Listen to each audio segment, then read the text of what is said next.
Lugh is the finest assassin that ever existed on planet Earth and was raised by an evil organization as a killer since birth.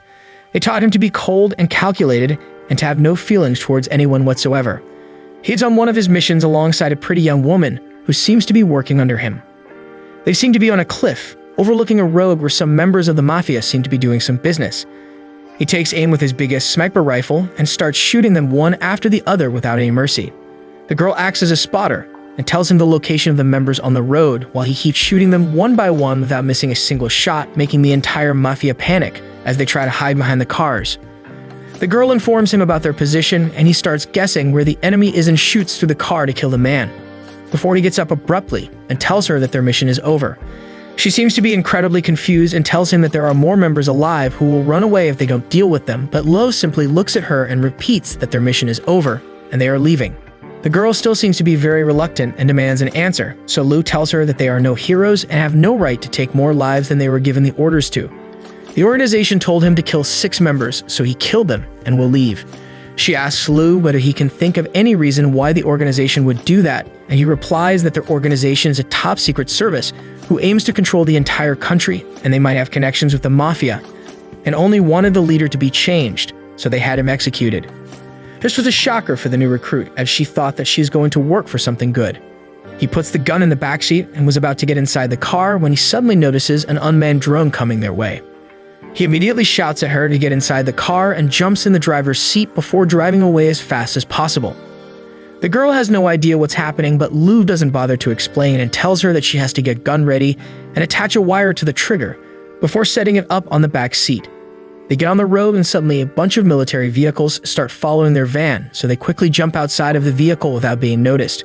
While because of the bumpy road, the trigger is pulled and bullets start coming out of the backseat, prompting the military vehicles to shoot at the van, destroying it completely, which makes them think that the 2 assassins died alongside it. In reality, however, both him and the girl are simply hiding behind a rock, and once they know that they are in the clear, the girl tells him that they should move, but he refuses, telling her that they will move in the morning.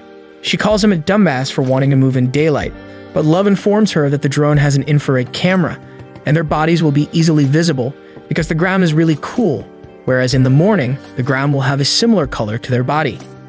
He also notices that she is hurt, so he quickly patches her up before telling her to get some rest as they will be moving tomorrow early morning.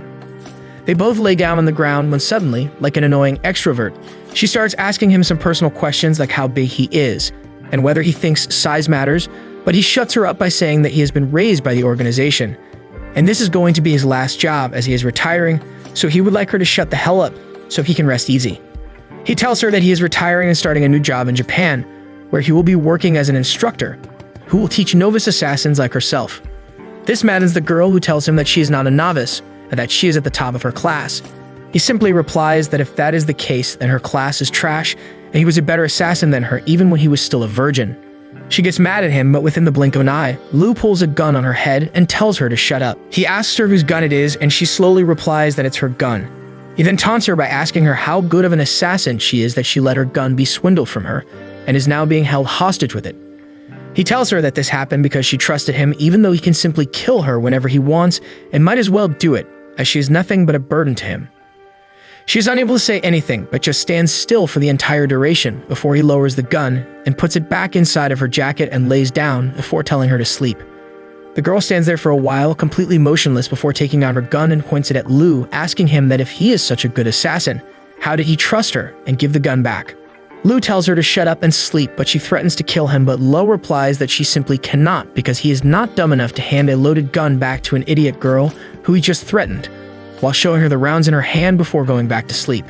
The next morning, they return back to their base where he gets in contact with his organization, who congratulate him on completing his final mission and ask if the girl is still alive. They also tell him that he will have everything he needs in the drawer below his desk before they thank him and cut the call. Lugh checks the drawer and finds out that there are 2 fake passports and 2 tickets to Japan. They arrive at the airport and board the plane, and finally Lugh seems to be relaxed as he is about to say goodbye to the life of being an assassin, when suddenly they feel a massive jerk to the plane and someone checks his phone to find the news that their plane has been hijacked. He isn't even using airplane mode on his phone. What an imbecile. The girl runs up to him, asking him what's happening and where are the hijackers, but Lugh replies that this is not a case of hijacking, but a case of assassination by the organization, and this time the target is Lugh himself. The girl loses all hope and falls to the ground, while Lugh runs towards the cockpit, where an idiot air hostess tries to stop him, even though the entire plane is about to crash. He quickly knocks her out before getting inside the cockpit, only to find both the pilots murdered. He sits on the pilot's seat and tries to save the plane, but notices a fighter jet right beside him who shoots a missile at them. And in this way, Jet Kun takes his first life. Truck Kun will lose his job if this keeps happening. Lugh feels an immense amount of frustration about getting betrayed, and when he opens his eyes, he finds himself in an ethereal realm, overlooking an insanely beautiful goddess. For real though, she looks just as beautiful as my girlfriend. She mocks him at first for being the finest assassin on Earth, and yet getting betrayed by his own organization before he asks her where he is and why he is here. She tells him that she is going to give him two options, the first one being getting reborn on Earth once again as a baby, with no memory of who he was before and living the life once again, no knowing about his previous life, or he could be reincarnated into an alternate world of magic and sorcery, where he will retain all of his memories and experiences while forging new. He looks at her and knows that if something sounds too good to be true, it most likely is, and asks the goddess who she wants him to assassinate. The goddess is surprised by his aptitude and tells him that she just wants him to execute one person, and that is the hero that was born in this world. My goddess sits down on a chair and offers him some tea like a sophisticated English woman. He sits down but is having trouble understanding or believing the concept of reincarnation. But the goddess replies that it is more common than some might assume, and almost all of the important souls are given an option to get reincarnated back on Earth, but they don't remember anything. He claims that he has had enough of Earth and would rather go on this different world if he can preserve his memories and skills, because all the while on Earth he thought of himself as an emotionless machine. But when he was about to die, he felt miserable and frustrated. He felt like he was used and then betrayed by the only people he ever worked for, as he never really had a life of his own. She tells him that she doesn't give a shit what he does with his life as long as he kills the hero by the time he is 18 years of age. She touches his forehead and transfers all of the information about the new world from the language to the culture in his brain so that he can maneuver around with ease. The world seems to be based during the Middle Ages and very similar to Earth, apart from the fact that some people can perform magic and some people have powers that are well beyond the normal human capabilities. After understanding the world, he has a big question. Why does this beautiful goddess want to murder such a valorous hero? To which the goddess replies that the hero will defeat the Demon King after he has reached the age of 18, and after that, he will change as the power will get on his head, and this will result in him taking over the world instead and destroying it. Talk about a weird villain backstory. Lugh asks the goddess whether he can kill the hero whenever he wants, but she refuses, telling him that only the hero can defeat the Demon Lord, so he has to wait for a certain amount of time for the hero to become an adult and kill the Demon King before he can even try to exterminate him. Lugh understands his assignment and agrees to it, which leads to the goddess showing him a bunch of cards with different abilities. Lugh picks a bunch of cards from different categories and is given the special bonus that he can use all 4 attributes of magic at will. The goddess wishes him luck and sends him to the new world where he is born as an infant to a total MILF and a noble guy. The family he is born to belongs to a long line of aristocrats, who are the royal surgeons, but behind the curtains they are a guild of extremely well-trained assassins. This is perfect for Lugh as he can train himself to be an assassin without hiding it. A couple of years have passed and Lugh is now a young boy who has been training to be an assassin ever since he was able to walk. He goes inside of a forest to try out his skills by hunting a rabbit out in the open. He finds the tracks and runs through the trees with incredible dexterity before hanging from a branch and shooting the rabbit straight through the eye, killing it once. He brings the rabbit back to his house, where his mom tries to cook it for him, but he's like, nah bitch, and starts prepping the rabbit himself. He knows that his mother can cook half-decent food, but he is basically a gimbro who needs perfect nutrition, and as there are no protein powders during this time, he needs to make do with what he has. He uses a bunch of spices and herbs alongside the meat to make an almost perfect balanced diet, which he enjoyed with his family. Afterwards, however, his dad got up and told him to meet him in the basement before disappearing from the room. Lugh follows and goes inside of the basement, where his dad is already standing and he tells him to strip down his clothes. Reminds me of my weird uncle. Lugh, however, quickly strips down before his dad starts telling him to do some Kama Sutra poses, while he goes over to check his body to see whether his growth is good or is there any specific type of training that he needs. Turns out that Lugh is perfectly healthy and more developed than the boys of his age. His dad looks at him and tells him that he believes that Lugh is ready for the eye surgery. His family has a secret that no one outside knows, They have a special surgical technique which they use to make their eyes special, and it can only be performed by the father on the son. Usually it is done when the son is of a greater age, but considering how strong Lugh already is, his father decides that it's time. The next day after surgery, Lugh is being babied by his mother, and while feeding him, she suddenly decides that she wants him to motorboat her and starts forcing him. But he runs away to his father, who then takes him upstairs, and they finally take the blindfold off.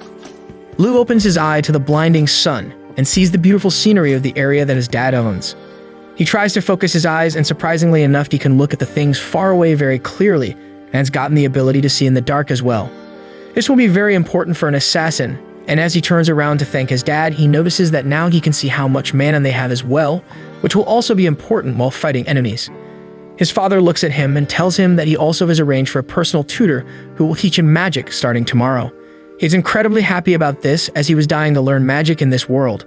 The next day, his mom starts making him a trap for some reason and forces him to dress that way as the tutor arrives in a carriage. It turns out to be a young silver-haired girl named Dia with an air of regality who climbs down her high horse and walks up to Lugh, looking at him and saying that he might be too young to learn magic.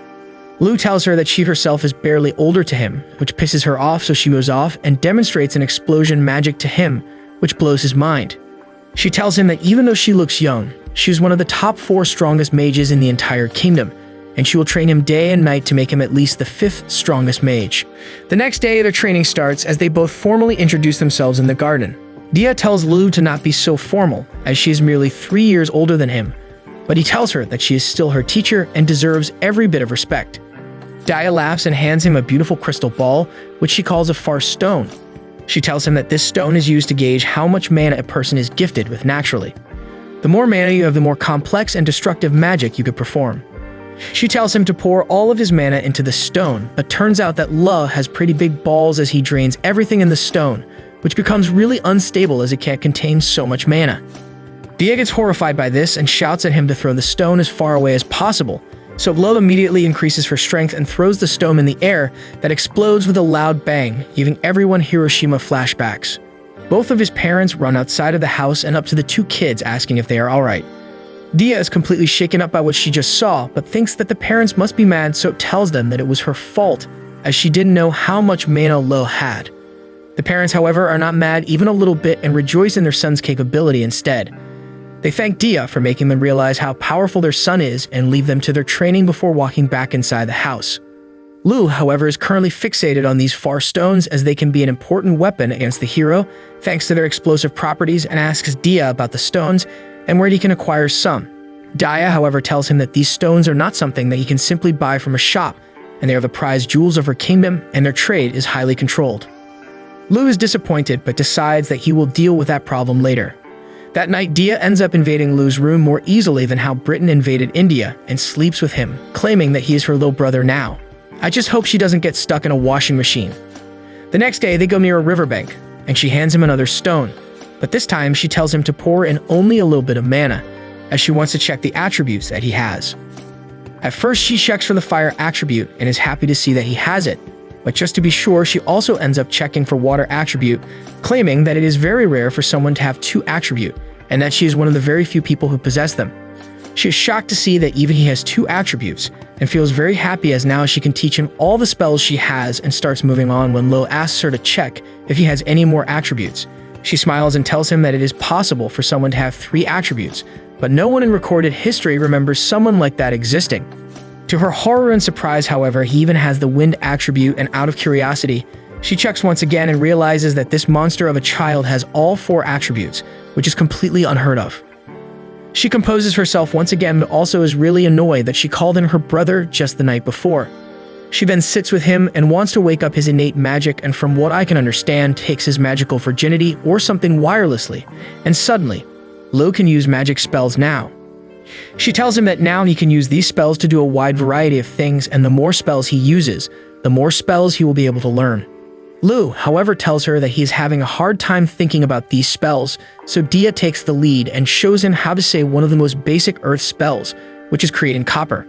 She does this effortlessly, and Lugh tries to replicate her by saying what she said, but his pronunciation is off, so he ends up creating a block of copper that seems to have cancer. Later that night, he writes everything he learned down, and Dia enters his room once again to sleep with him. The next morning, after practicing a bunch, he's finally able to produce a piece of copper that is perfect, which makes Dia really happy as he is progressing really quickly. He asks her whether she could write some spells for him that she has learnt as he wants to try them straight up. She writes down a spell for him, and he chants it, and to his surprise, he is able to produce a block of iron immediately. Lugh realizes that the spells are just slightly different from each other. The Create Copper spell is exactly similar to the Create Iron spell, but they change some numbers that are changing the property of the metal. He is excited and asks her to write every single incantation that she knows on a parchment paper. She seems to be reluctant at the start as it will take a lot of time, but decides to give in and starts writing the spells she knows. It becomes evening by the time she is done, and after reading the spells, he realizes that the thing that is changing for each metal is basically her atomic weight. She tries to explain it to Dia, but she is too dumb to understand, so he moves on and tells her to write down an incantation for him. He makes her write the same incantation, but places the atomic weight of gold instead of iron in its place and tells Dia to recite it. She tries to do it, but suddenly falls down to the ground with a severe headache. He realizes that not everyone can do what he does, so he grabs the paper and writes down the incantation himself before reciting it and produces a perfectly fine gold bar, surprising Dia completely. He then hands over the parchment with some special tweaks, thanks to one of his skills, and suddenly even Dia can produce gold. They are extremely happy and go down to have dinner before turning in for the night. It has been several days after that, and now Lugh is able to produce complex materials out of these metals. They go down to the riverbank and he produces a rifle through his magic and uses a spell to fire magical bullets. Dia is able to replicate it as well, which makes Lugh happy, as now he can use this rifle against the hero. But it doesn't have enough firepower for someone so strong, so he creates a giant cannon and tells Dia to shut her ears before he bombs the island in front of him, totally evaporating it. Dia is kind of scared by the explosion and backs off, while Lugh inspects the cannon, realizing that the shaft of the cannon has exploded because of the powerful blast.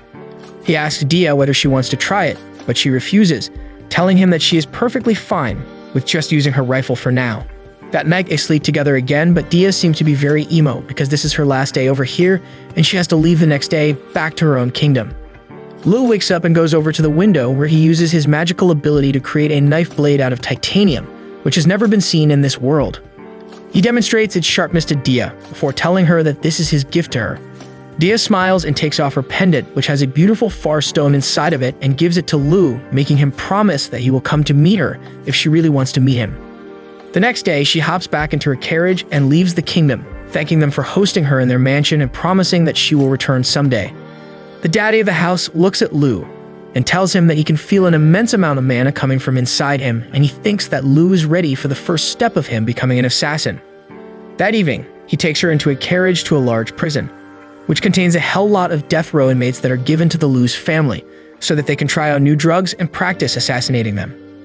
Lugh asks his father why he raised him to have human emotions, as it will just hinder his abilities to kill other humans, but his father reassures him by saying that he doesn't want Lugh to become a tool of assassination and wants him to have a life outside of this trade, where he can live like a normal person, rather than a killing machine, and he also tells him that he can always deny to assassinate someone, but if he has agreed to do an assassination, he must complete it.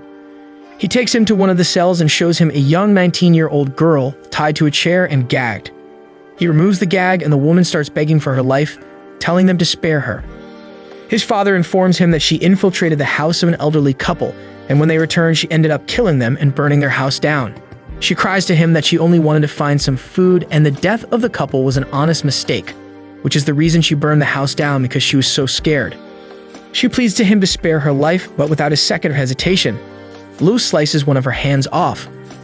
She seems to be taken by surprise and starts screaming and cursing at them, shouting at the daddy, claiming that he said if she pleads to the young boy for her life, he might spare her.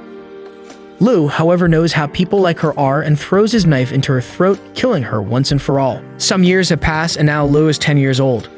One day, him and his family go over to the market of his region, where everyone seems to be busy selling their produce as winter is going to come soon. His mother is busy being super cute, whereas he is trying to find any person who has some mana in them, but is failing. He needs to assassinate the hero in 8 years, but he will need some assistance with him to complete this assignment. But the problem is that only nobility seems to have the ability to perform magic, and none of them would want to work under anyone. So he's trying to find a commoner who has some kind of mana inside of them that he could take advantage of. Some months pass by, and one day he decides to go off into the forest for a hunt, as the winter snows are going to start falling really quickly now. He enters the forest and looks around for any kind of animals when he suddenly hears some howling and presses his head on the ground only to hear a pack of wolves pursuing a prey. He decides to follow the sound and, if possible, steal a kill from the wolves, but when he finally spots them, he realizes that they are trying to attack a dirty and sickly-looking human girl. One of the wolves attacks her, but he quickly shoots an arrow through its head, killing it immediately, and jumps in front of the girl to protect her. He counts the wolves and decides that he will make it one of his training exercises and hands over his equipment to the girl before taking out his trusty knife. One of the wolves attacks him, but he quickly stabs it in the neck, killing it immediately before stabbing another one through its skull. One of the wolves again tries going after the girl, but he kicks it away as two other wolves jump at him simultaneously and grab his arms in their jaws. Thankfully, he's wearing metal gauntlets and simply twists his body to clobber them into the ground, before punching the last wolf straight in the head, killing all of them. He returns to the girl and asks her what she's doing out in the forest alone in this weather. She gets scared and promises him that she is just lost and means no harm. He asks her why she is here, and she replies that his family is very poor and they didn't have enough food for everybody, so they ended up kicking her out of the house and leaving her for dead.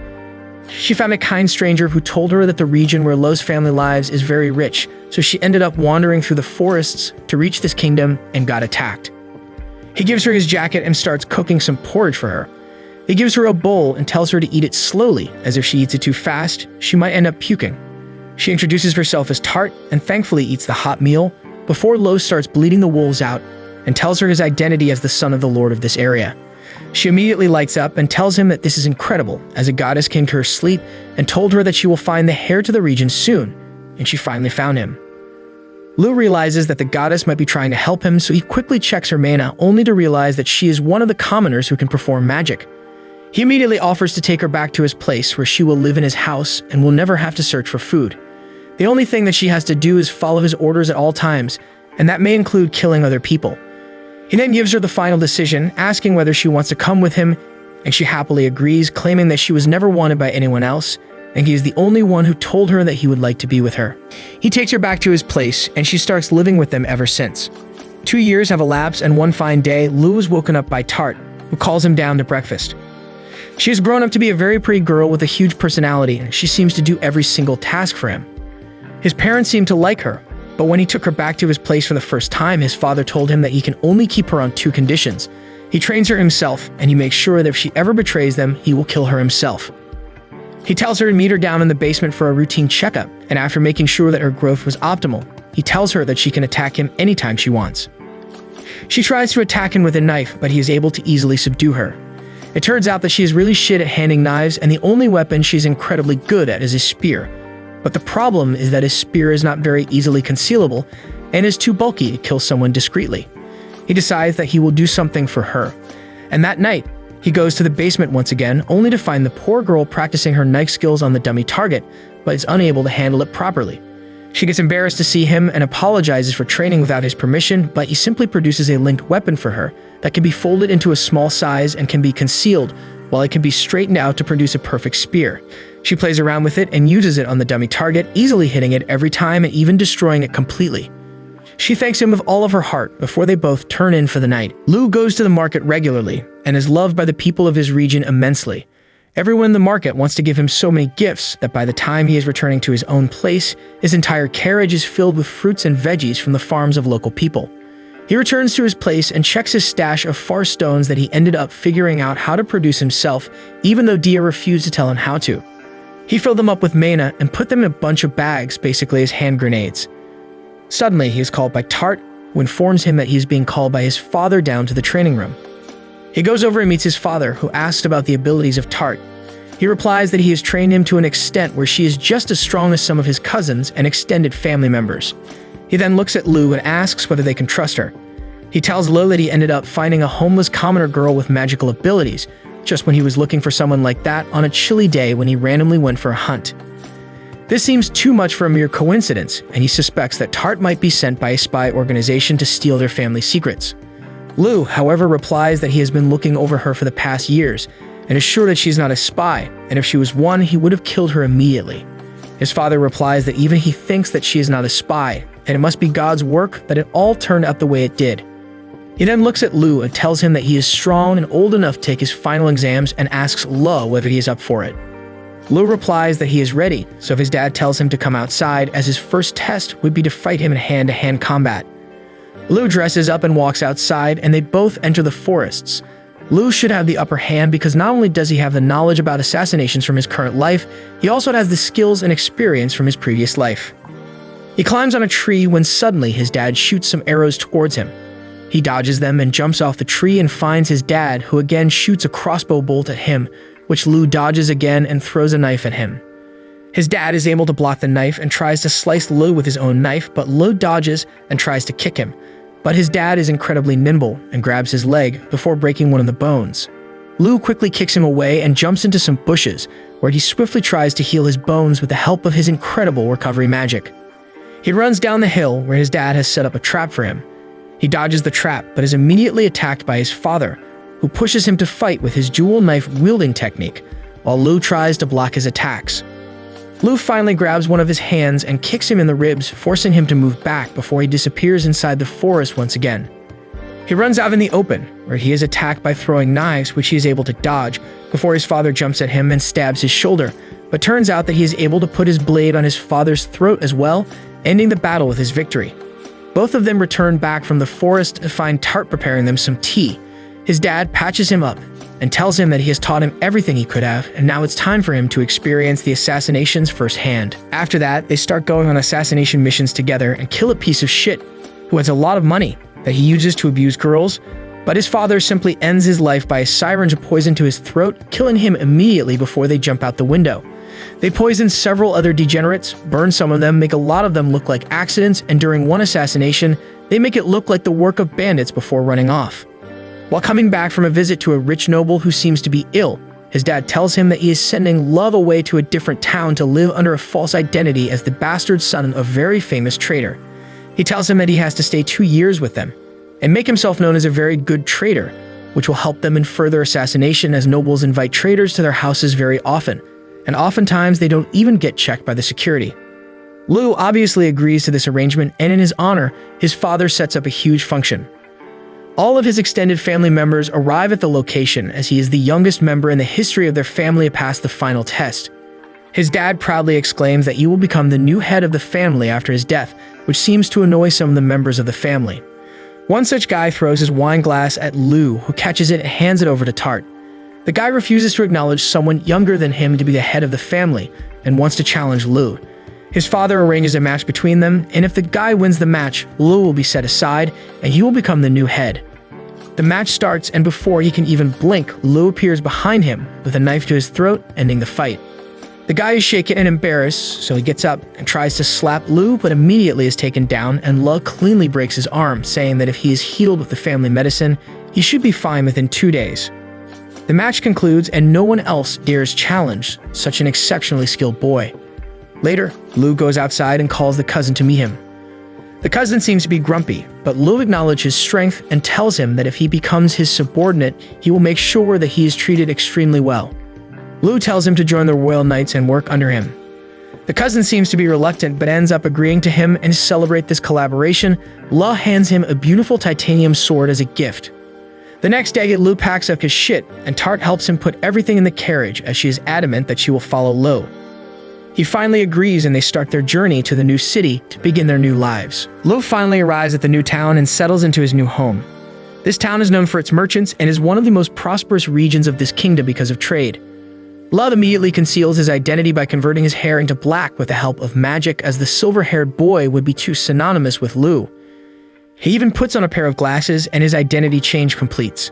He gets tipped off about an orphanage in this area that pimps out young girls for wealthy lords, and learns that they have a commoner girl who can use magic as well. This makes Lugh visit the orphanage.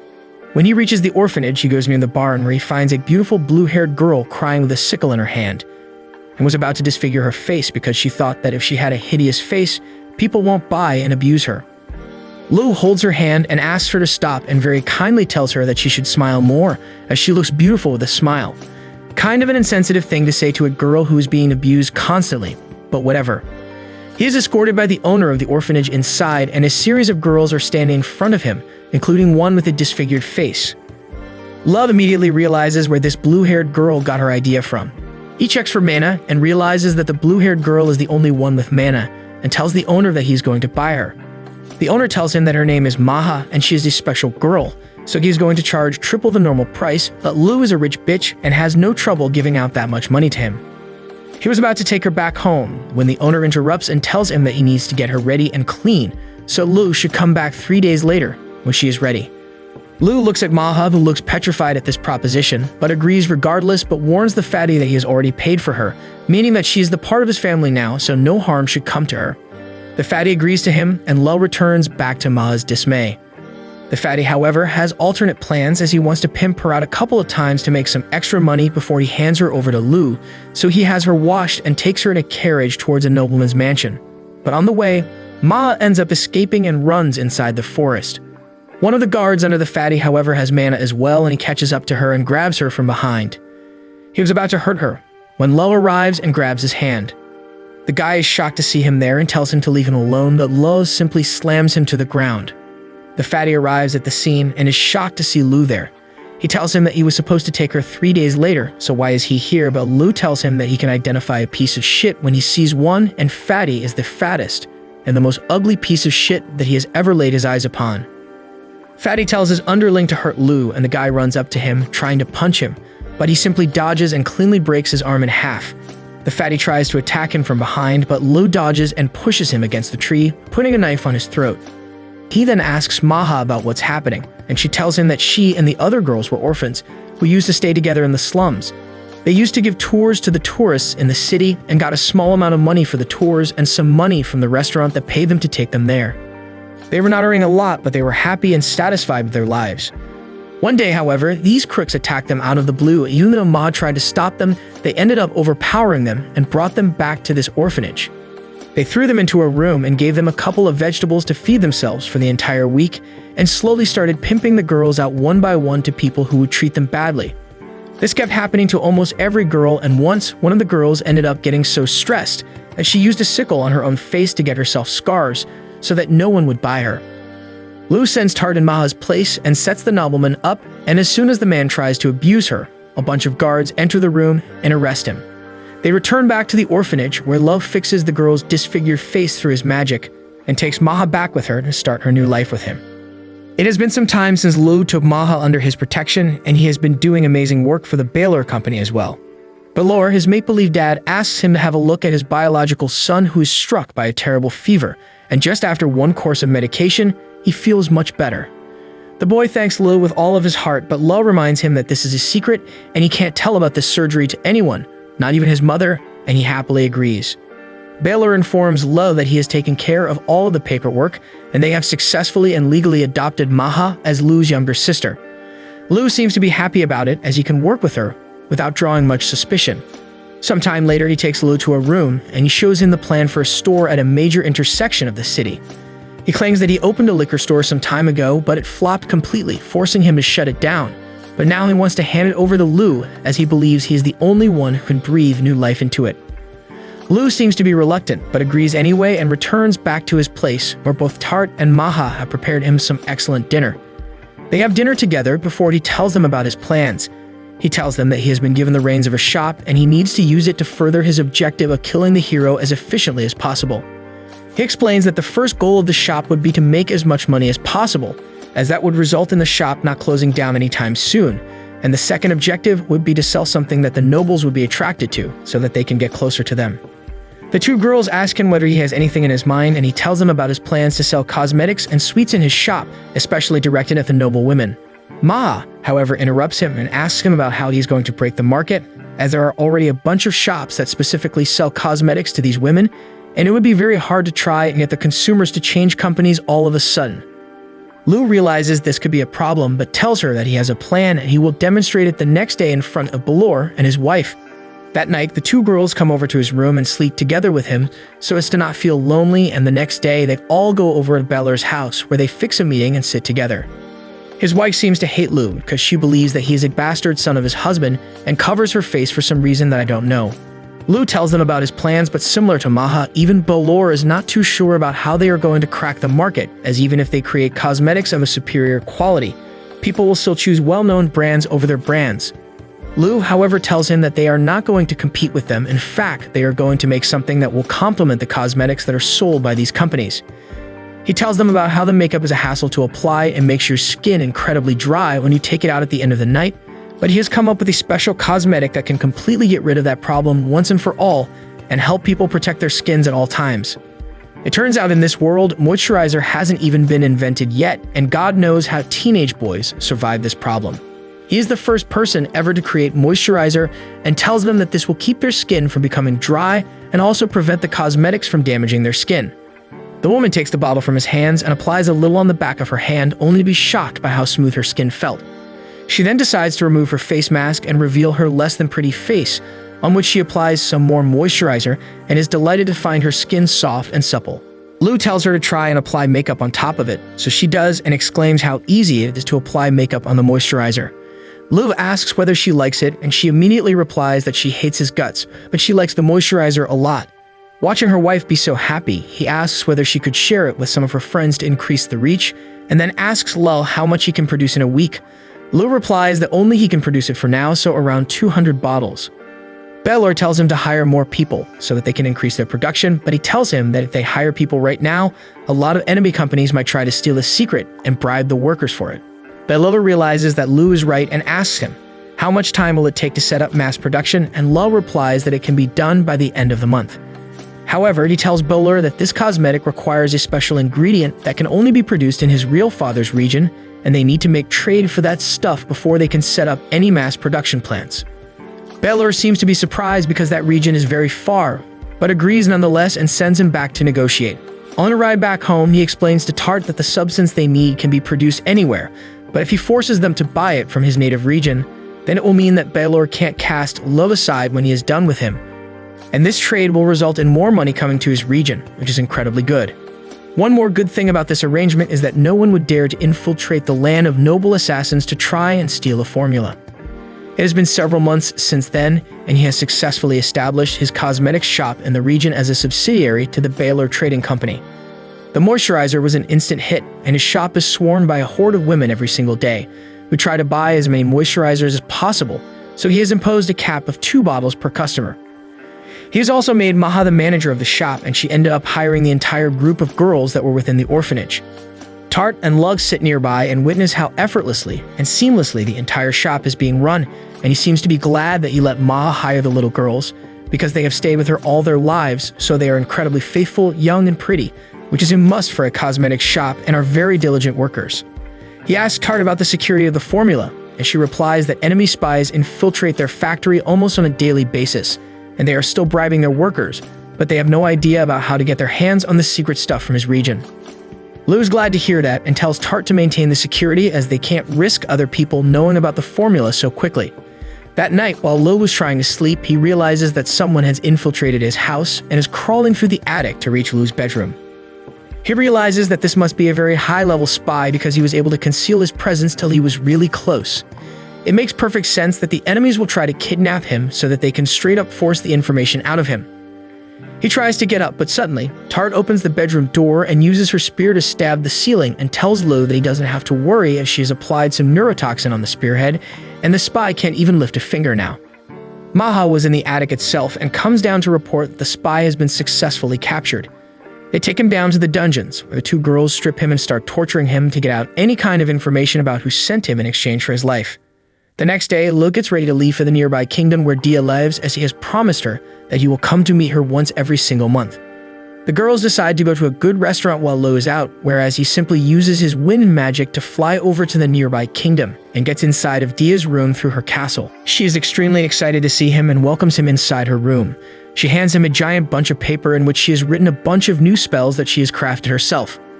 One particular spell draws Lugh's attention as he asks her to try and perform it in front of him. She chants the spell and is able to reverse the gravity on any object of her choosing, shocking Lugh to the core as he really thought that it was something only he could have done. After talking for a bit, Lugh hands her a box of chocolates that he recently created, and Dia has no idea about what it is as chocolate hasn't been invented yet in this world. She tells him that these look like pieces of shit, but Lugh tells him to try them once, and after actually trying them, she loves them to bits, making Lugh promise to bring her some more the next month. They spent some more time talking, reading, practicing magic, and having fun, before Lugh had to return, so they said their farewells and Lugh whooshed out of her window with the help of his wind magic, promising her that they will meet soon once again. It has been 2 years since Lugh came to this area as a merchant, and now his time here is about to end. He sits around and watches his shop prosper before Tart returns back to him and shows him a bunch of buttons that she got from killing a lot of people. Lugh has been sending her off to battle, so she can learn how to deal with stressful situations, be better at combat, and make snap decisions. It turns out that she is incredibly skilled, and is now basically famous on the battlefield for her incredible skill, strength, and speed. His moisturizer brand has been going great and is one of the most famous cosmetic products in the entire kingdom. He has been getting constant invitations from nobles in their lavish mansions, throwing outrageous parties, and with this, he is able to get close to a bunch of them, and know them and their work very intimately. Considering everything, his stay here as a merchant was incredibly successful, and now it is time to head back. That evening, he sits with Maha and tells her that he will be leaving the entire project here in her hands, and expects her to expand it even more. Maha agrees to it and promises that she will take care of everything over here, before telling him that she wants to expand the company to nearby towns and that she has already found a shop. Lugh looks at the map and realizes that this is the shop that once belonged to Maha's father, who used to be a very famous merchant but was betrayed and killed by his partner, while Maha ran away into this town and started living as an orphan. He knows that she wants to get back at the ones who wronged her family and reclaim her father's company back, so he simply tells her that she can do whatever she wants, as he trusts her completely, but she should produce good results. Maha is incredibly happy at his approval and promises to handle things with incredible care and attention to detail.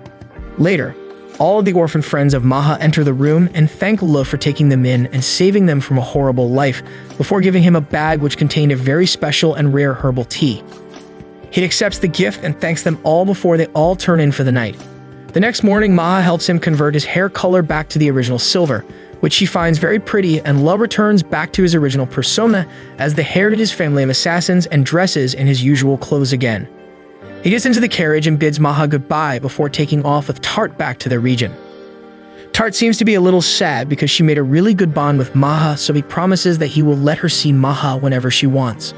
While on their way back, he tells her that he can sense some mana and tells the driver to stop. They step out of their carriage and notice a bunch of wolf monsters surrounding them. He tells the driver to hide, but before he can kill them, Tart asks him to let her handle this situation, as it would be good practice, and takes her spear out. One of the wolves decides to attack first, but Tart is ready for it, and with the help of some super fancy moves, she stabs the poor beast right in the skull, killing it right away. The second wolf tries to attack her from behind while she wasn't looking, but she simply uses the magic bullet attack that Lugh taught her and shoots the beast down, before realizing that the last one is running away from her. They can't let monsters like these to live, so she uses some magic reinforcement in her spear and shoots it at a very high speed, stabbing the wolf and killing it on the spot. Lugh goes up to her and praises her for her incredible speed and judgment before they get back inside of the carriage and rife off. He realizes that now the monsters are showing up in areas like these, which are not very far from the human population, which means that the hero is becoming stronger and stronger. They finally reach the farmlands of their region, and Lugh decides to pay his respect to the locals and gets outside of his carriage to talk to them. All of the farmers and the locals are delighted to see Lugh and tell him that they have missed him quite a bit. Lugh thanks them all and tells them that he will do everything in his powers to make sure that they prosper alongside the entire region. They again gift Lugh with a bunch of homegrown vegetables, and he graciously accepts them before taking them back home. He gets out of the carriage and is immediately smothered by his mom, who starts hugging and sniffing him for some reason. She hugs him tightly for an uncomfortably long time before he tells her that he's going to meet up with his father. He walks up and enters his father's study, where he spots him sitting behind a desk and writing some letters, but as soon as Lugh enters the room, his father tells him that he is proud of him, and the work that he did with Baylor in his region is nothing short of exceptional.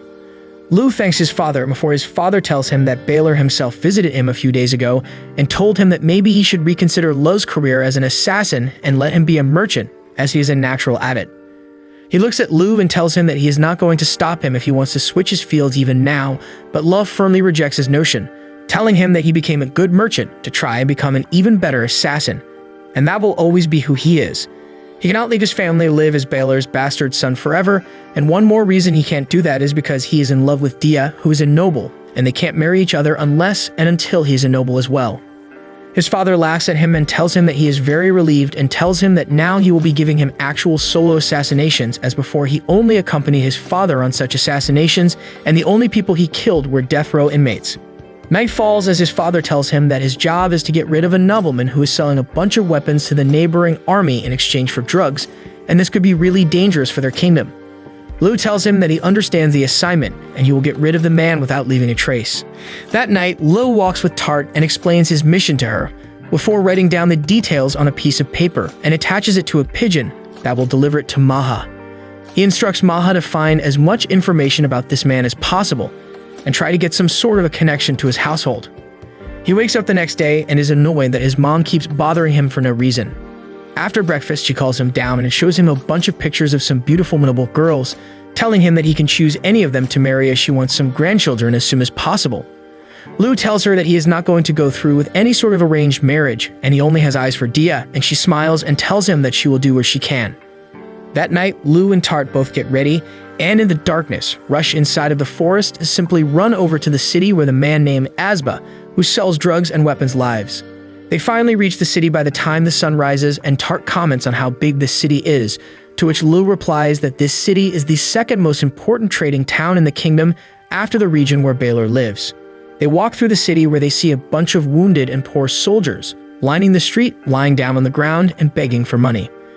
This horrifying sight is seen because Asba already sold all the military plans to the neighboring kingdom, who then used it to destroy their armies. While going through a dark alleyway, a girl approaches them and offers to sell some gooseberry jam to them. Both Lugh and Tart immediately sense the presence of some men nearby, so they behave like they are a group of unassuming couple and take one jar of gooseberry jam because Lugh wanted to test his suspicions. He puts his finger inside the jar and tastes the jam, only to realize that the jam contains mind-altering drugs.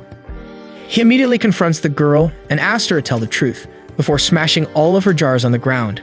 Suddenly, a bunch of men appear from behind, while the poor girl tries to quickly save as much jam as possible. The men tell them that it was their commodity and now Lugh will have to pay, but before they can even complete their sentence, Lugh jumps in and punches one of them straight in the gut, knocking him out, while Tart jump kicks the other guy. Before the other two can even react, Lugh and Tart attack them, knocking them out instantly. They walk over to the girl and ask her why is she selling these drugs, and in turn, she makes them follow her into some alleyways and into a dark house. She opens it to reveal her mother, who seems to be totally addicted to the drug as she stays in the corner, and as soon as she sees the girl, she jumps on her and starts demanding her daily dose of drugs. When the little girl tells her that she doesn't have any drugs, her mom shakes her and slaps her away. Lugh walks towards her and she tries to attack him as well, but he's incredibly fast and gets her in an arm lock. The girl gets scared, but Tart holds her back, telling her that everything would be fine. Lugh senses her nerves and hits her on the back nerve, knocking her out. The little girl runs up to her mother, while Lugh returns back to Tart, telling her that now the woman shouldn't need drugs anymore, but she can very well get addicted again. They finally return back to their own mansion by the time the sun starts setting, and are happy to see that a bunch of good are delivered from Maha, while Lugh's mom asks him to get some more cosmetics for her. He simply goes up in his room and finds the letter that Maha hid in the box, telling Lugh that all of the preparations are completed and they can simply enter Asba's house. The next day, he goes over to the region where Maha is and picks her up while being disguised as Baylor's bastard and Maha's stepbrother. While in the carriage, Maha spews some bullshit about how everyone wants to get a piece of him and starts acting like the typical stepsister who likes getting stuck in a washing machine. Lugh, however, is a Sigma male who tells her that he is true to his love, Dia, and will never even think about any other girl. They finally reach the Asba's mansion and are greeted by his wife, who seems to be very excited to see the both of them. They have created a guise about how they want her to try their products first and review them because she's a fashion YouTuber, I guess, and has a lot of following among the noble women. She obviously gets flattered by herself like every other influencer and invites them inside before starting to try their new products. Lugh notices that this bitch is wearing a lot of really expensive things, so he asks her whether the business is doing super well, and she replies that just a couple years back they were pretty poor and were just nobles in the name, but recently, Asba's business has started booming and now they can afford all the luxurious things that other noble families can. Before they can talk more, however, Asba enters the room and is delighted to see his guests and his wife. He walks over to her and starts making out with her in front of them. Get a room already. He thanks Lugh for coming all the way over here as he knows that the Baylor Trading Company is usually very busy and seems to be genuinely happy to see her wife happy. He talks to Lugh in private and tells him not to try and seduce his wife, otherwise he will seduce Lugh's mom, to which I say more than fair exchange. Lugh reassures him, however, telling him that his wife loves him, and Asba tells both Lugh and Maha to stay over for the evening as they are going to have a party, and they would be a welcome sight. They both agree, as they want to get to know more about this place, and in the evening, the place is filled with noble ladies who can't get enough of Lugh's products. After the party is over, all of them depart, but Lugh returns back to a cliffside, facing his mansion alongside Tart dressed in all black. He uses his spell to create a sniper rifle before locking and loading, waiting for Asba to come, as his wife told Lugh that he likes to walk up to the balcony to see the moon every single night before sleeping. Tart stands guard while Lugh waits for the man to come out, and thankfully, Asba does return back to the balcony with a glass of wine in his hand. Lugh takes aim and shoots the man straight in the head, killing him with a single bullet before putting his gun away and telling Tart to move out of sight. Before he left, however, he notices Asba's wife run out to the balcony and hold his body while crying as they truly love each other. This makes Lugh realize that he is not a feelingless machine this time, and he can actually feel the pain that his wife might be going through. He, however, has no regrets about this assassination and moves back with Tart after completing his mission. When he reaches back to his mansion the other day, he finds a man laying down on the floor brutally injured while his dad and his mom try to heal him. Lugh is shocked to see this and asks his dad whether everything is okay, and he replies that things are very dire and they have gotten a job. Lugh has no idea about what's happening and asks his father to explain, and he replies that they have received an assassination request, and when Lugh asks who they have to assassinate, his dad replies that they have to assassinate Dia herself. Lugh asks his dad who ordered the assassination, and his dad replies that Dia's father himself has ordered her assassination. This completely shocks poor Lugh, who has no idea what to tell his dad and looks at his face as if it was some kind of a joke. His dad tells him that he can reject the job if necessary, but Lugh asks his dad why he even considered this job. His dad taught him that they only do assassinations for their own kingdom and never meddle in other kingdoms because it can create bad international relationships, and to assassinate the daughter of the most powerful lord of the neighboring kingdom will create a lot of conflict between the two peaceful kingdoms. His dad explains to him that Dia's kingdom is being invaded by an enemy kingdom, and they already captured a bunch of things and have laid down in the city where Dia lives. According to him, Dia's kingdom was never a military force and focused more on magic and trade, so they were not ready for this battle in the least. The enemy kingdom hit hard and fast and immediately crept up to the city gates, where they were threatening to sack the city and burn down all the houses and villages before killing all the men, women, and children. The enemy lord had only one demand and told Dia's dad that unless he marries his daughter to him, he is going to destroy the entire kingdom. Dia's dad was very stressed, but after talking to Dia, ended up agreeing to the arrangement and was about to marry his daughter to the enemy lord, but his own soldiers and people of the city rebelled against him, capturing him in his own castle, because they don't want their kingdom's pride, Dia, to be married off like a broodmare. The armies launched a counterattack, and every single civilian formed a volunteer army in order to protect Dia at all cost. His father tells him that Dia's dad knows that the only way to protect Dia is to fake her assassination and have her escape with Lugh back to this kingdom in disguise. Suddenly, it all starts making sense to Lugh, and he immediately tells his dad that he accepts the job and immediately gets ready to leave the kingdom. Before he leaves, however, his dad drops a bombshell on him and tells him that Lugh's mother is also Dia's aunt by blood and Dia is Lugh's cousin. This, however, is no big deal for Lugh, as all he has to do is get her stuck somewhere, then everything is fair game. He was about to leave when Tart runs up to him and tells him that she wants to go alongside him, but he refuses at first, telling her that he doesn't have enough mana to reach Dia's kingdom with him in time. She gets a bit sad, but then tells him that if he runs straight to Dia's kingdom on full speed, even he will deplete a huge chunk of his mana before the fight even begins. She pleads with him to let her help him, and when he asks how, she replies that she will pave the way for him. He finally agrees, realizing that she is right, and they start running. Tart forms a shield while running ahead of Lugh, who hides behind her. This is very effective as most of the energy is wasted to fight against the wind resistance, and because she is taking all of the wind resistance on her own body, Lugh is saving a huge amount of energy and mana, and is simply able to run free of any kind of resistance. After running for almost a day, he notices that Tart is reaching her limit, but she pretends like she is fine. Lugh asks her to stop as this is enough, but she refuses and keeps pushing through, telling Lugh that she will help him no matter what.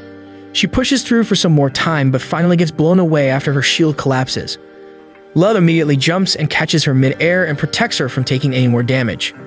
She makes sure that she is okay and thanks her for the help so far before running away once again. After countless hours of running, he finally reaches the area near the city and finds it totally surrounded by the enemy troops. He counts the enemy troops to be near 1,500 people, whereas Dia hardly has 200 troops and is at a severe advantage. He is even surprised to know that they haven't already overrun the castle with their troops yet, but it is all good now as he has arrived. He quickly settles down after taking in the scenery and takes out his rifle and starts looking for magic users among the soldiers. As soon as he figures out all of the magic users, he starts shooting them down one by one. To his surprise, the men seem to know what a gun is, and they start shouting at each other that they are being shot at before trying to create some kind of defense against it. They even start firing crossbows towards the direction of Lugh, thanks to the sound of the gun, but Lugh dodges and repositions himself.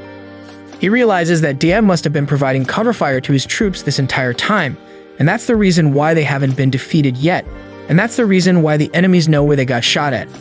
He uses his wind magic to hear better and realizes that their entire army is shocked and in complete disarray, scared by this new magic user. So he takes advantage of this and relocates himself before taking out his bow and arrow and attaches the far stones that he created, and he poured his mana inside of it before shooting them at the enemies.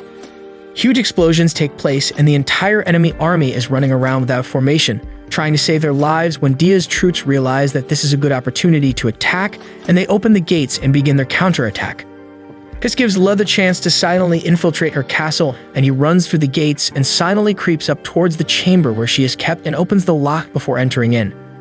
Both Dia and her dad are shocked to see Lugh, but Dia immediately runs towards him and envelopes him in a warm hug, glad to see his prince who has come to save her. Lugh greets her father and tells him that he is here on his orders to take Dia away. His father realizes that Lugh is in love with Dia and gives him his blessings and tells him to take her away safely.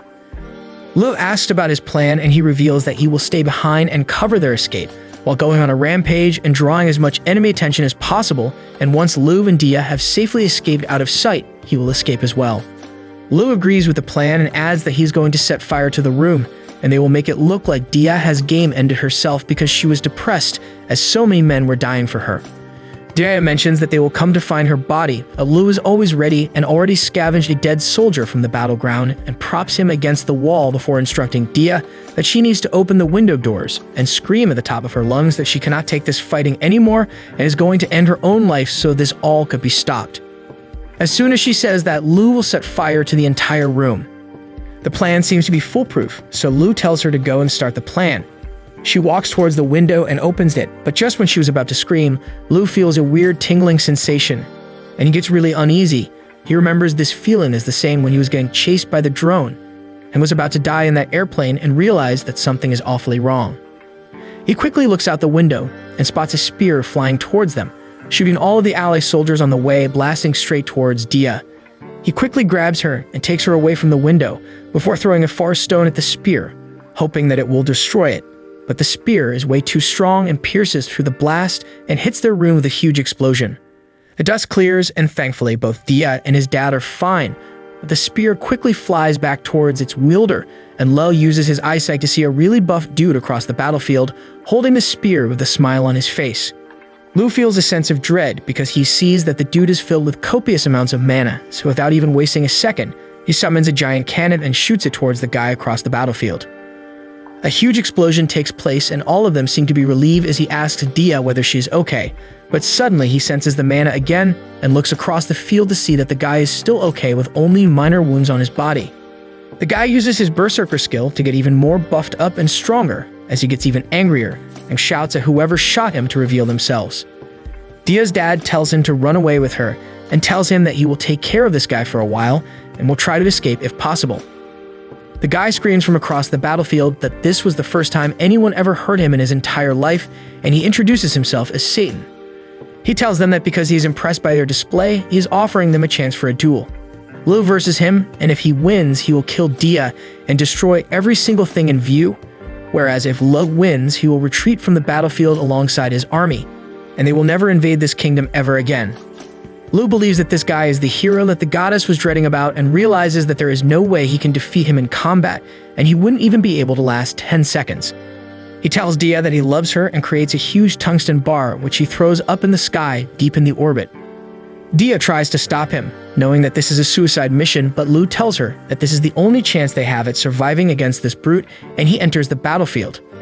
He walks up to Satan and tells him to make a promise that if Lugh wins and ends up killing him, his army will keep his promise and stay away from this kingdom, and he does so without a question because of his unwavering belief in his strength. Lugh buys some more time, then flips the coin in the air, telling him that the duel will start as soon as the coin lands, but unbeknownst to Satan, Lugh has already started fighting him well before he entered the battlefield.